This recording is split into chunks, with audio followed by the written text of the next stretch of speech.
Episode 4, The Tower of Babel, the dangers of self-sufficiency. Now, after the flood in the last episode, the world starts to repopulate.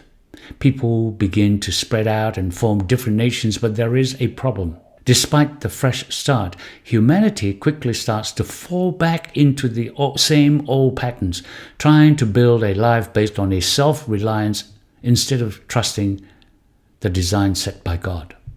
This brings us to the story of the Tower of Babel in Genesis 11. In this story, the people of the world decided to build a tower that reaches the heavens, a symbol of power and unity. They say, well, come, let us build ourselves a city with a tower that reaches to the heavens, so that we may make a name for ourselves. Genesis 11:4. At first glance, it might seem like a harmless ambition. After all, wanting to be successful or make a name for yourself isn't inherently bad, right? But here's the key. Their motivation was rooted in self-sufficiency. They wanted to build something so impressive that they could live without needing God. Their plan was to rely on their own strength and ability rather than trusting God's design for how life is meant to work. God sees this and He understands the danger. And when people try to build their lives without acknowledging the source of life, the creator of life, God, the very design that He makes everything work, and if you ignore that, everything starts to fall apart. So God confuses their language, causing them to scatter across the earth, and this is where the different languages and cultures come from. But more importantly, it is a reminder of the consequence of trying to live apart from God's life-giving design. Now, the Tower of Babel illustrates something really important.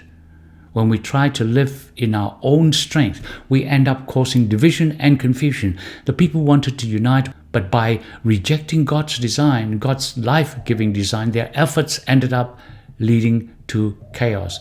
Instead of bringing people together, their self-reliance scattered them instead. The story speaks directly to us today, doesn't it? We live in a world where self-sufficiency is often praised. We're told that the more independent we are, the better it is.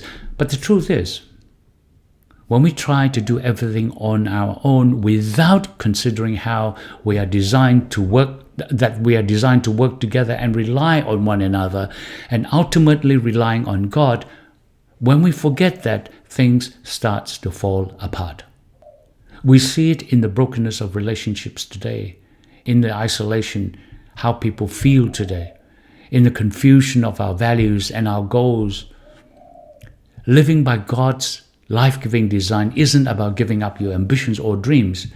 It is about realizing that true success and peace come when we work in harmony with the principles that God has set in motion for our lives.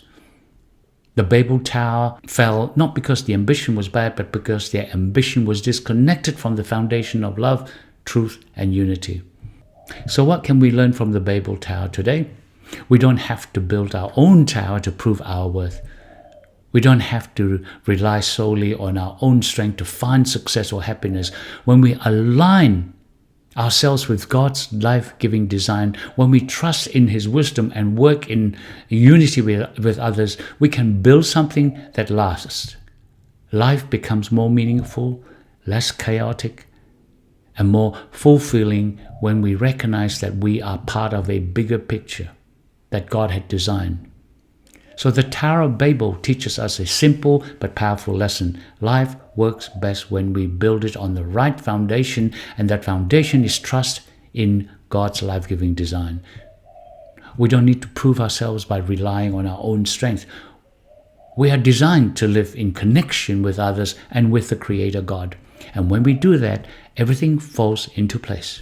Amen.